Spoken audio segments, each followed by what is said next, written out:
America is about innovation and Europe is about optimization. In the case of Airbus A321XLR family, the Europe has really won it. The Airbus has done the job.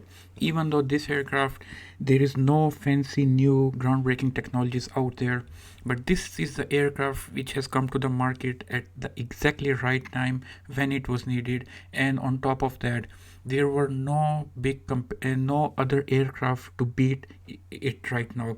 Unfortunately for the Airbus competitor Boeing, it is struggling with the 737 family issues, and it has discontinued long ago the very beautiful and spectacular aircraft that was the Boeing 757. 757 was a wonderful aircraft, is a wonderful aircraft. There is no problem in that.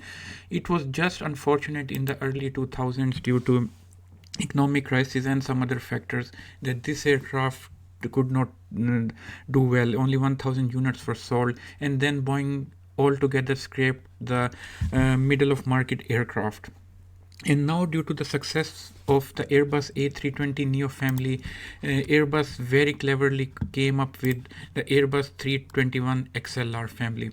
To keep the things in mind, we have to know that the Airbus A320XLR has no big innovations in it. For example, this is the picture of a 787 Dreamliner.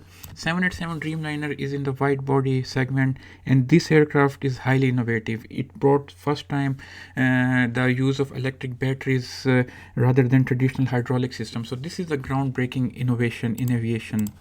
Similarly, the other aircraft which we talk about, it is a 77X. It is also a wide body aircraft, and it is using this special winglet design to increase the wing area due to this special winglet, and then it can save a lot of fuel. This is also a groundbreaking innovation. But in the case of Airbus A320 XLR, there is no such big innovations out there. The only innovation which I said earlier was that it came at the right moment at right time, and fortunately for Airbus, its main competitor Boeing was struggling at that time. If we look at some of the specification of A320 XLR, it's fantastic range it has. It's like it can travel all the way from Dubai to Cape Town, like from Delhi to Tokyo, even though Tokyo to Sydney, and Delhi to London, Reykjavik to Houston, Anchorage to Miami, Hawaii to Houston. So it's covering around 8,000 kilometers, and also it is in single aisle configuration, so the ticket will be cheap. And we also have to remember one thing: right now the world is going through a great transformation. Many economies are emerging in Africa, in Southeast Asia, South Asia, South America, Central America, and a lot of people ever before in history are taking to the sky.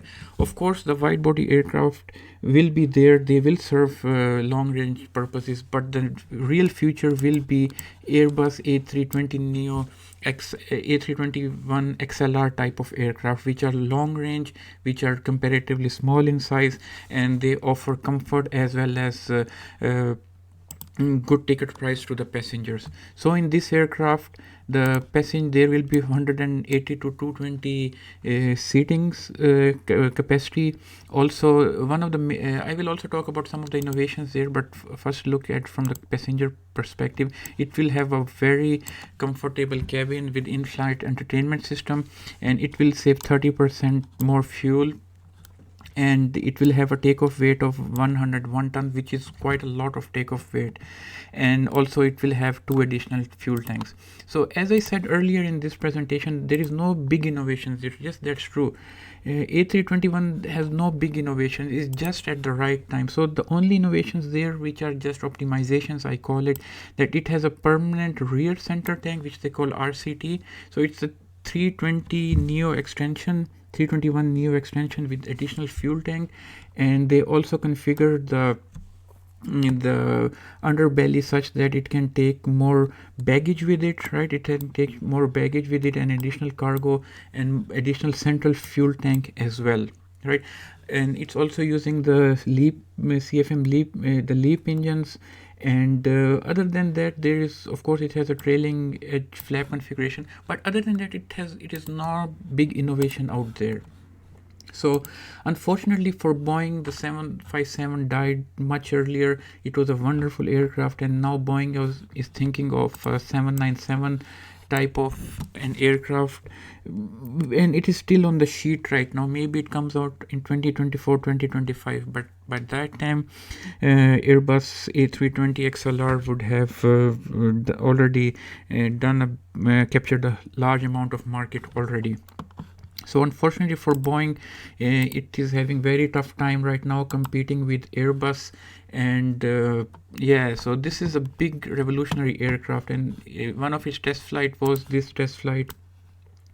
It is A321LR, it is not XLR, and it came all the way from Seychelles to Toulouse. So it's a 11-hour flight. That's a very long flight, right?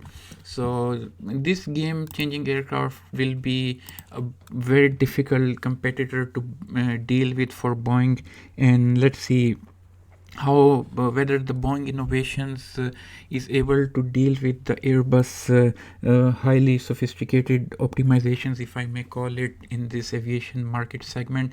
So guys, please, if you like this video, please comment on it, and please subscribe to my channel, as it helps me going. And if you have any comments, please write, so I will appreciate it. Thank you very much, and have a nice day.